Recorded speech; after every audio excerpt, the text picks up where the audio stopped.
sehingga kita diberikan dua kenikmatan oleh Allah Subhanahu wa Ta'ala.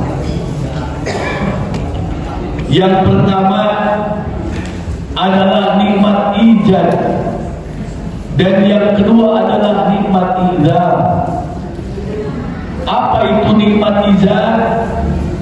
Nikmat ijad itu nikmat yang diberikan oleh Allah Subhanahu wa Ta'ala kepada kita, tidak bisa terlihat, tidak bisa tercium, namun kenikmatan tersebut bisa dirasakan manfaatnya oleh kita. Apa itu? Satu adalah nikmat iman dan Islam, dan yang kedua adalah nikmat Allah memberikan nyawa kepada kita. Bisa dilihat nyawa oleh kita? Bisa nggak lihat nyawa? Tidak. Mahal harganya, karena nyawa tidak bisa ditukar dengan apapun. Bapak punya duit 2 triliun, saya kasih nih 2 triliun, tapi nyawa buat aneh, kira-kira ditukar kagak? Kagak.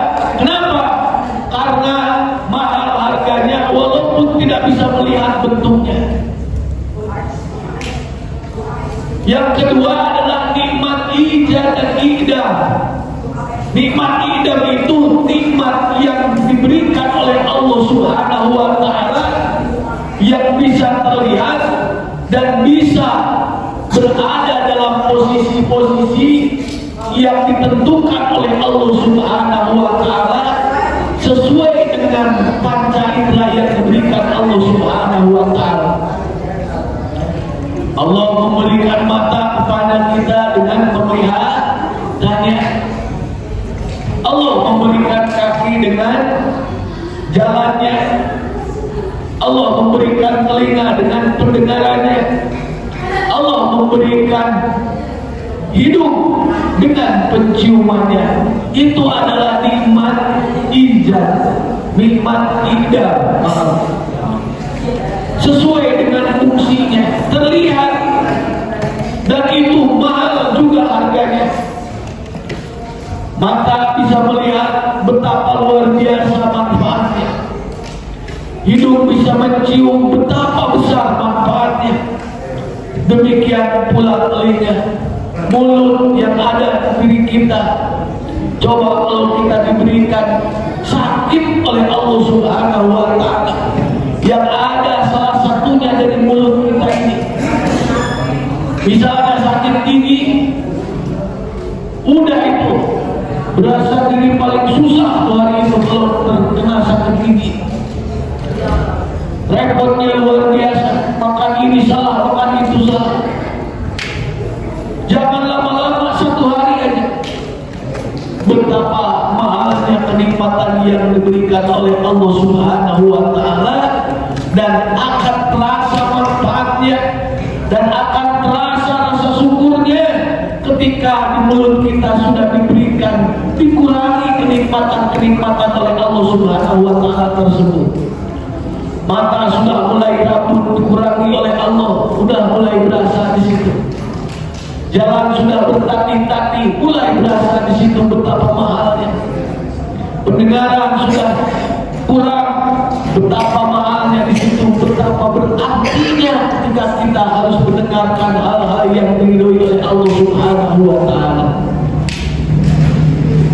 Salawat dan salam mudah-mudahan tercurah dan terlimpah kalimat dalam Nabi Rasul yang mulia, yakni Habibana wa Nabiyana wa Rasulana Muhammad sallallahu alaihi wasallam, juga kepada keluarganya, para sahabatnya, tabi'in dan tabi'atnya, hingga kita sebagai penerus ajarannya. Mudah-mudahan kita semua ada dalam naungan bendera Rasulullah sallallahu alaihi wasallam pada hari kiamat telah mendapatkan syafaatul ummah.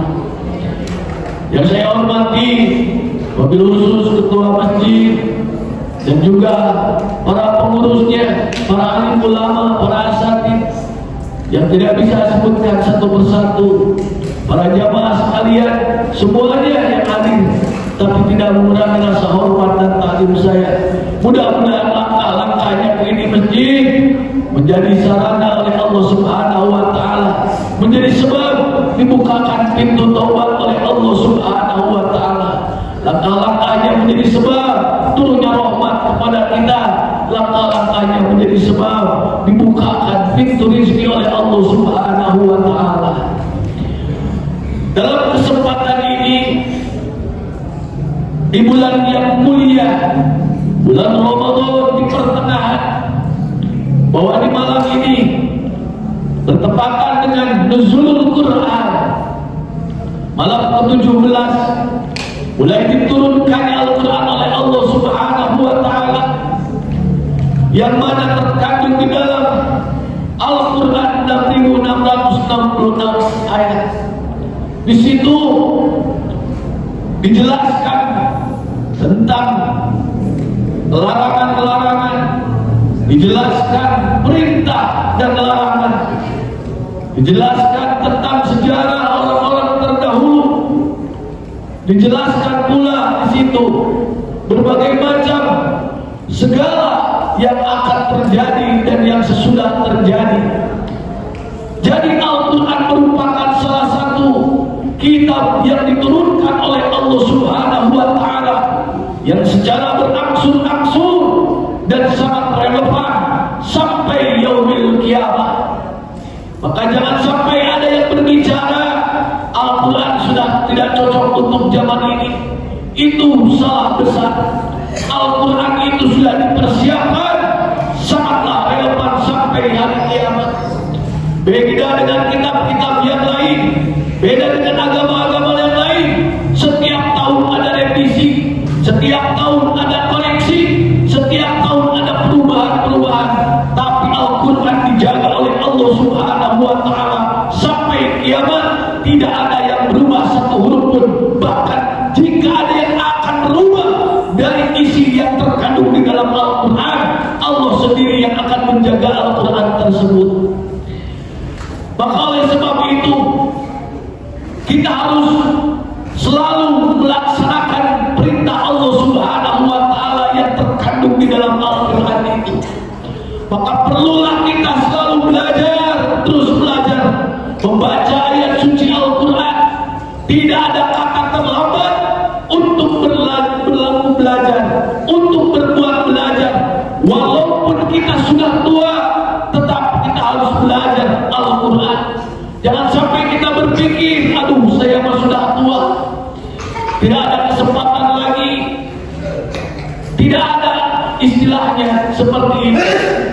Walaupun terlambat, kita tetap harus belajar membaca ayat suci Al-Quran.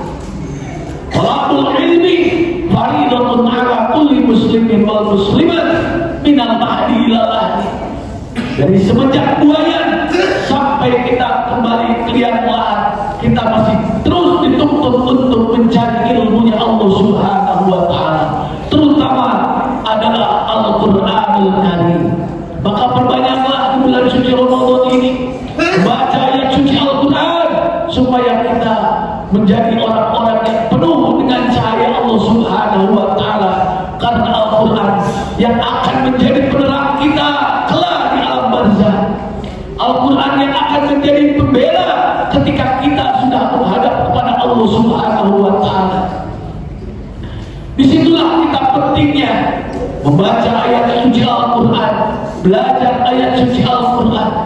Maka sangatlah mengerikan bahwa ketika terjadi ada yang sakaratul maut, anak turunannya tidak ada yang bisa baca Al-Quran, sedih. Ketika sahabat mengkafani, datang anaknya yang pertama, datang yang kedua, datang yang ketiga. Waduh, repotnya luar biasa. Lagi sakarat, bukannya dibacain Al-Quran, malah rupa-rupa, malah nangis, malah memberikan nasihat-nasihat yang tidak jelas.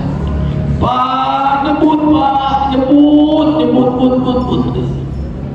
apa? Kata bapaknya kalau bisa ngomong. Nyebut Pak, nyebut, bukannya baca Al-Quran. Sering terjadi seperti itu. Maka penting kita baca Al-Quran. Indah kalau kita bisa baca Al-Quran. Ketika orang tua kita, ketika ibu bapak kita sedang sakaratul maut, yang satu baca Yasin, yang satu baca Al-Mulk, dan yang lainnya membaca yang lain. Al-Quran terus dikumandangkan betapa indahnya orang tua kita. Bahkan ketika mereka sudah pulang ke rahmatullah pun demikian pula orang-orang yang di alam barzakh tersebut merasa bahagia dikirimin doa dengan membaca ayat-ayat suci Al-Quran sampai kepada orang-orang yang sudah ada di alam barzakh.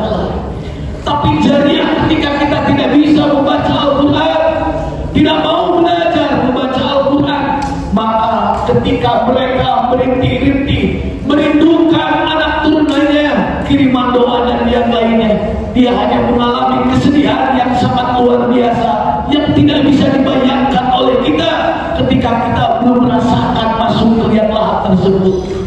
Maka jangan sampai anak turunan kita ada yang tidak bisa membaca ayat suci Al-Quran.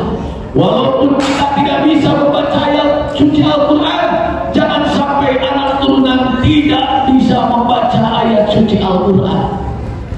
Itu yang utama.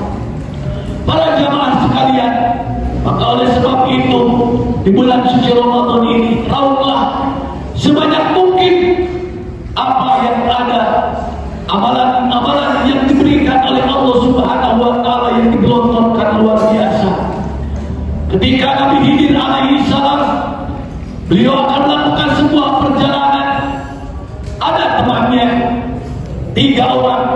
Kata Nabi Khidir, saya akan melakukan perjalanan. Temannya yang 3, saya ikut. Yang 1 ikut, yang kedua ikut juga. Kata Nabi Khidir, boleh kalau mau ikut, tapi syaratnya 1. Syaratnya 1, jangan terlalu banyak bertanya. Percayakan sama saya, apa yang saya katakan lakukanlah. Akhirnya berjalan Nabi Khidir bersama 3 sahabatnya. Tibalah di suatu goa, yang mana di goa tersebut beliau berkata kepada temannya itu ada goa. Biasanya orang kalau masuk ke goa itu namanya goa penyesalan. Pasti bakalan menyesal. Siapa yang mau masuk silakan.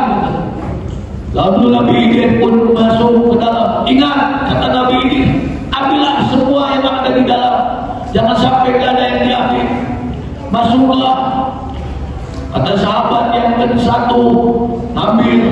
Hanya sebatas alat-alatnya. Apaan ini kerikil? Kata yang kedua, ngapain? Berat-berat ini cuma kerikil. Di gua agak gelap gulita begini. Ada yang satu lagi meraup sebanyak mungkin. Kata yang berbicara adalah nabinya. Pada keluarlah orang-orang yang 3 itu dari dalam gua. Nabi Khidir di situ masih dalam keadaan di dalam, dan beliau mandi di dalamnya. Di situ ada tempat mandi para malaikatnya Allah Subhanahu wa Ta'ala. Bahkan di situ adalah tempat keabadian yang diberikan umur yang panjang oleh Allah Subhanahu wa Ta'ala. Ketika mandi di situ, maka akan diberikan umur yang panjang oleh Allah Subhanahu wa Ta'ala. Pada keluar yang 3, Nabi Khidir masih di dalam. Lalu datanglah Nabi Khidir dari dalam gua. Coba keluarkanlah isi-isinya yang kami perintahkan waktu tadi. Ternyata pas dibuka merupakan berlian yang sangat luar biasa mahalnya. Kata yang tidak membawa sama sekali, waduh, saya mah tidak bawa apa-apa. Yang satu bawa berlian, Ustaz. Tercekam orang yang tidak bawa, ternyata berlian. Yang bawa sebanyak mungkin. Dia merasa bahagia dan girang luar biasa. Merupakan bongkahan berlian yang sangat luar biasa yang dianggap batu kerikil biasa tersebut.